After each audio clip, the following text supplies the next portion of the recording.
Hello வணக்கம். இன்றைக்கி முருங்கைக்கீரை சட்னி பார்க்க போகிறோம். முருங்கைக்கீரை சட்னிக்கு தேவையான பொருள் வந்து வெங்காயம், தக்காளி,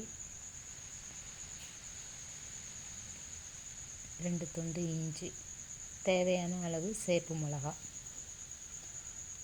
1 கப்பு முருங்கைக்கீரை எடுத்துக்கிட்டேன்.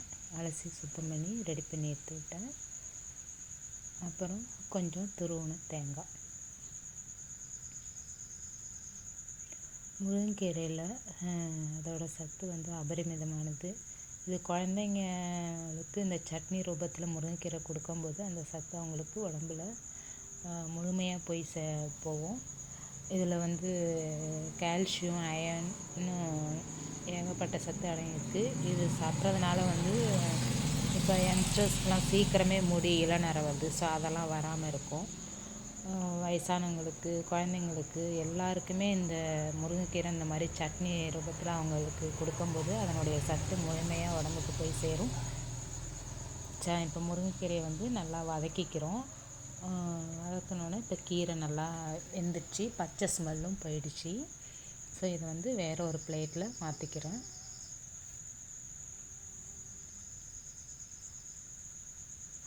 அப்புறம் சேப்பு மிளகாவை வறுத்துக்கிறோம்.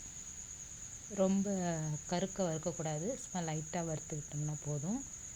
அப்புறம் கொஞ்சம் ஒரு ஸ்பூனு உளுத்தம்பருப்பு போட்டுக்கிறோம். அது லைட்டாக பொன்னிறமாக வறுத்தா போதும்.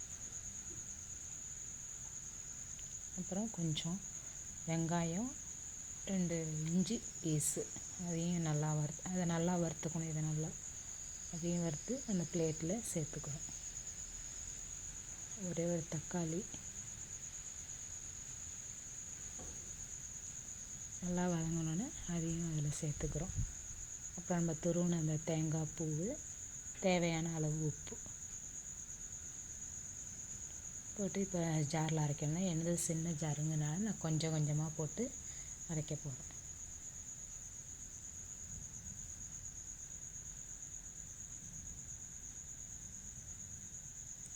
அரைச்சிட்டேன். அதுக்கு எல்லாம் வந்து நான் இட்லி பானில் இட்லியை ஊற்றி வச்சுருவோம். சட்னியை அரைச்சாச்சு. இதுக்கு வந்து கடுகும் பெருங்காயத்தூளும் தாளித்து அதில் பெருங்காயத்தூள் தாளித்து அதில் ஊற்ற வேண்டியது. முருங்கைக்கீரை சட்னி ரெடி.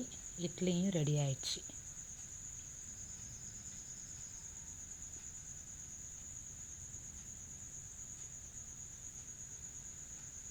இட்லியோட இந்த முருங்கைக்கீரை சட்னியை சேர்த்து சாப்பிட்டு பாருங்கள்.